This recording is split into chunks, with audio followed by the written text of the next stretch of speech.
Isaiah 8. Then the Lord said to me, make a large signboard and clearly write this name on it, Maher Shala Hashbaz. I asked Uriah the priest and Zechariah son of Jeberechiah, both known as honest men, to witness my doing this. Then I slept with my wife, and she became pregnant and gave birth to a son. And the Lord said, call him Maher-shalal Hashbaz. For before this child is old enough to say Papa or Mama, the king of Assyria will carry away both the abundance of Damascus and the riches of Samaria.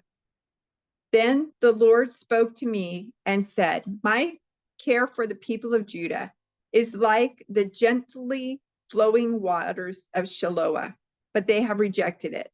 They are rejoicing over what will happen to King Rezin and King Pekah. Therefore, the Lord will overwhelm them with a mighty flood from the Euphrates River, the king of Assyria and all its glory. This flood will overflow all its channels and sweep into Judah until it is chin deep. It will spread its wings, submerging your land from one end to the other. O Emmanuel. Huddle together, you nations, and be terrified. Listen, all you distant lands. Prepare for battle, but you will be crushed. Yes, prepare for battle, but you will be crushed. Call your councils of war, but they will be worthless. Develop your strategies, but they will not succeed, for God is with us. The Lord has given me a strong warning not to think like everyone else does. He said, don't call everything a conspiracy like they do, and don't live in dread of what frightens them. Make the Lord of heaven's armies holy in your life. He is the one you should fear. He is the one who should make you tremble. He will keep you safe. But to Israel and Judah, he will be a stone that makes people stumble, a rock that makes them fall. And for the people of Jerusalem, he will be a trap and a snare. Many will stumble and fall, never to rise again. They will be snared and captured. Preserve the teaching of God. Entrust his instructions to those who follow me. I will wait for the Lord, who has turned away from the descendants of Jacob. I will put my hope in him. I and the children the Lord has given me service, signs, and warnings to Israel from the Lord of heaven's armies, who dwells in his temple on Mount Zion. Someone may say to you, let's ask the mediums and those who consult the spirits of the dead. With their whisperings and mutterings, they will tell us what to do. But shouldn't people ask God for guidance? Should the living seek guidance from the dead? Look to God's instructions and teachings. People who contradict his word are completely in the dark. They will go from one place to another, weary and hungry. And because they are hungry, they will rage and curse their king and their God. They will look up to heaven and down at the earth, but wherever they look, there will be trouble and anguish and dark despair. They will be thrown out into the darkness. Nevertheless, that time of darkness and despair will not go on forever. The land of Zebulun and Naphtali will be humbled, but there will be a time in the future when Galilee of the Gentiles, which lies along the road that runs between the Jordan and the sea, will be filled with glory. The people who walk in darkness will see a great light. For those who shine in a land of deep darkness, a light will shine. You will enlarge the nation of Israel, and its people will rejoice. They will rejoice before you as people rejoice at the harvest, and like warriors dividing the plunder. For you will break the yoke of their slavery and lift the heavy burden from their shoulders. You will break the oppressor's rod, just as you did when you destroyed the army of Midian. The boots of the warrior and the uniforms blood-stained by war will all be burned. They will be fuel for the fire. For a child is born to us, a son is given to us. The government will rest on his shoulders, and he will be called Wonderful Counselor, Mighty God, Everlasting Father, Prince of Peace. His government and its peace will never end. He will rule with fairness and justice from the throne of his ancestor David for all eternity. The passionate commitment of the Lord of heaven's armies will make this happen. The Lord has spoken out against Jacob. His judgment has fallen upon Israel. And the people of Israel and Samaria who spoke with such pride and arrogance will soon know it. They said, we will replace the broken bricks of our ruins with finished stone and replant the felled sycamore trees with cedars. But the Lord will bring Rezin's enemies against Israel and stir up all their foes. The Syrians from the east and the Philistines from the west will bare their fangs and devour Israel. But even then, the Lord's anger will not be satisfied. His fist is still poised to strike. For after all this punishment, the people will still not repent. They will not seek the Lord of heaven's armies. Therefore, in a single day, the Lord will destroy both the head and the tail, the noble palm branch and the lowly reed. The leaders of Israel are the head, and the lying prophets are the tail. For the leaders of the people have misled them. They have led them down the path of destruction. That is why the Lord takes no pleasure in the young men and shows no mercy even to the widows and orphans, for they are all wicked hypocrites, and they all speak foolishness. But even then, the Lord's anger will not be satisfied. His fist is still poised to strike. This wickedness is like a brush fire. It burns not only briars and thorns, but also sets the forest ablaze. Its burning sends up clouds of smoke. The land will be blackened by the fury of the Lord of heaven's armies. The people will be fuel for the fire, and no one will spare even his own brother. They will attack their neighbor on the right, but will still be hungry. They will devour their neighbor on the left, but will not be satisfied. In the end, they will even eat their own children. Manasseh will feed on Ephraim, and Ephraim will feed on Manasseh. Manasseh will feed on Ephraim, Ephraim will feed on Manasseh, and both will devour Judah. But even then, the Lord's anger will not be satisfied. His fist is still poised to strike. But sorrow awaits the unjust judges and those who issue unfair laws. They deprive the poor of justice and deny the rights of the needy among my people. They prey on widows and take advantage of orphans. What will you do when I punish you, when I send disaster upon you from a distant land? To whom will you turn for help? Where will your treasures be safe? You will stumble along as prisoners or lie among the dead. But even then, the Lord's anger will not be satisfied. His fist is still poised to strike. What sorrow awaits Assyria, the rod of my anger? I use it as a club to express my anger. I am sending Assyria against a godless nation, against a people with whom I am angry. Assyria will plunder them, trampling them like dirt beneath its feet. But the king of Assyria will not understand that he is my tool. His mind does not work that way. His plan is simply to destroy, to cut down nation after nation. He will say, each of my princes will soon be a king. We destroyed Calno, just as we did Karchemish. Hamath fell before us, as Arpad did.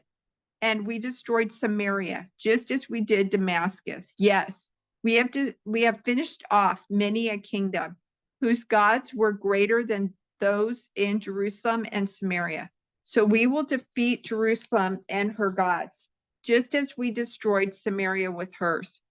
After the Lord has used the king of Assyria to accomplish his purposes on Mount Zion and in Jerusalem, he will turn against the king of Assyria and punish him, for he is proud and arrogant. He boasts, with my own powerful arm I have done this. With my own shrewd wisdom I planned it. I have broken down the defenses of nations and carried off their treasures. I have knocked down their kings like a bull. I have robbed their nests of riches and gathered up kingdoms as a farmer gathers eggs. No one can even flap a wing against me or utter a peep of protest. But can the axe boast greater power than the person who uses it? Is the saw greater than the person who saws? Can a rod strike unless a hand moves it? Can a wooden cane walk by itself? Therefore, the Lord of heaven's armies, will send a plague among Assyria's proud troops, and a flaming fire will consume its glory. The Lord, the light of Israel, will be a fire. The Holy One will be a flame. He will devour the thorns and briars with fire, burning up the enemy in a single night. The Lord will consume Assyria's glory. like a fire consumes a forest in a fruitful land. It will waste away like sick people in a plague. Of all that glorious forest, only a few trees will survive, so few that a child could count them. In that day, the remnant left in Israel, the survivors in the house of Jacob, will no longer depend on allies who seek to destroy them, but they will faithfully trust the Lord, the Holy One of Israel. A remnant will return. Yes, the remnant of Jacob will return to the mighty God. But though the people of Israel are as numerous as the sand of the seashore, only a remnant of them will return. The Lord has rightly decided to destroy his people. Yes, the Lord of heaven's armies has already decided to destroy the entire land. So this is what the Lord of heaven's armies says. O my people in Zion, do not be afraid of the Syrians when they oppress you with the rod and club, as the Egyptians did long ago. In a little while, my anger against you will end, and then my anger will rise up to destroy them. The Lord of heaven's armies will lash them with his whip, as he did when Gideon triumphed over the Midianites at the rock of Oreb, or when the Lord's staff was raised to drown the Egyptian army in the sea. And that day the Lord will end the bondage of his people. He will break the yoke of slavery and lift it from their shoulders. Look, the Syrians are now at Aiah. They are passing through Migron and are storing their equipment at Michmash.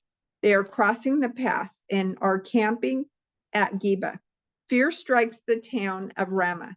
All the people of Gibeah, the hometown of Saul, are running for their lives. Scream in terror, you people of Galim.